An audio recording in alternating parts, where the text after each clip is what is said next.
Okay guys, kalau korang cari satu jam tangan untuk korang pakai daily, ni daripada Xiaomi S4, memang sangat cantik tau. Bezel dia ni kalau korang nak tengok boleh tukar-tukar. Okay, sekarang ni warna kuning tau, so korang boleh tukar bezel dia. Buka je, and then korang boleh tukar bezel warna hitam. Contohnya lah, dia detect remove bezel. So kita pasangkan bezel dia, dan bila kita letak je dia akan vibrate tau.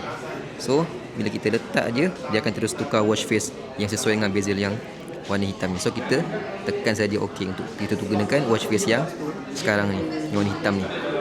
Nice, serius. Bila letak dekat tangan kan, taklah nampak besar sangat, taklah nampak kecil sangat tau. Dia memang ngam-ngam untuk tangan aku. So dia ada dua warna, warna hitam macam ni ataupun warna silver. Mana yang korang rasa sesuai, korang tengok aje.